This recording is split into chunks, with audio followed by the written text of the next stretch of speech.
চিঠি কেবল ব্যক্তিগত বিষয় নয়, কখনো কখনো তা হয়ে ওঠে বিশ্ব রাজনীতিরও গুরুত্বপূর্ণ অনুষঙ্গ। সম্প্রতি রাশিয়ার প্রেসিডেন্ট ভ্লাদিমির পুতিনকে চিঠি লিখে নতুন করে আলোচনা জন্ম দিয়েছেন আমেরিকার first lady Melania Trump.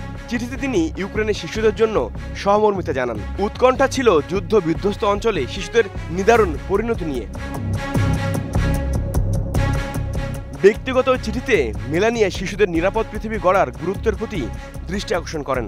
Ukraine যুদ্ধ কিভাবে শিশুদের অনিরাপদ করে তুলছে তার উল্লেখ করে তিনি পুতিনের প্রতি যুদ্ধ থামানোর অনুরোধ করেন।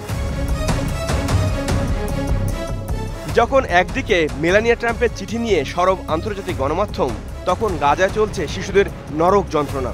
বর্বর ইসরায়েলিদের অব্যাহত হামলায় ফিলিস্তিনের ওই এলাকায় বেসামরিক নাগরিকদের পাশাপাশি নির্বিচারে প্রাণ হারাচ্ছে শিশুরা।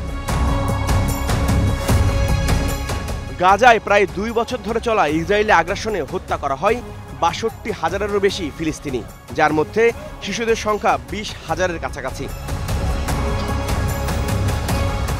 ইউক্রেনের ৫ শতাধিক শিশুর জন্য সহমর্মী মেলানিয়ার চিঠিতে নেই গাজার এই বিপুল সংখ্যক শিশুর প্রসঙ্গ। বিষয়টিকে এক ধরনের হিপোক্রিসি হিসেবে দেখছেন অনেকে। স্মরণে রাখা দরকার, যুক্তরাষ্ট্রই এই অবৈধ দখলদার ইসরায়েলের প্রধান সহযোগী। বিষয়টি নজরে আসে তুরস্কের ফার্স্ট লেডি এমিনে এরদোয়ানের। মেলানিয়াকে উদ্দেশ্য করে তিনিও একটি চিঠি লিখেছেন। এতে আঙুল দিয়ে তিনি মার্কিন একচোখা নীতি স্মরণ করিয়ে দিয়েছেন। চিঠিতে রাশিয়ার হামলার কারণে ইউক্রেনের শিশুদের হয়ে কথা বলার জন্য মার্কিন ফার্স্ট লেডির প্রশংসা করেছেন। একই সঙ্গে ফিলিস্তিনিদের জন্য একই রকম সহযোগিতার হাত বাড়িয়ে দিতে মেলানিয়ার প্রতি আহ্বান জানিয়েছেন এমিনে। সম্প্রতি তুরস্কের প্রেসিডেন্ট কার্যালয় চিঠিটি প্রকাশ করে। এতে এমিনে এরদোয়ান লিখেছেন, গাজা এখন শিশুদের কবরস্থান। মেলানিয়াকে উদ্দেশ্য করে তিনি বলেন, এই অন্যায়ের বিরুদ্ধে সবার কণ্ঠস্বর ও শক্তিকে এক করতে হবে, তবেই দুর্বলের পাশে দাঁড়ানো সম্ভব।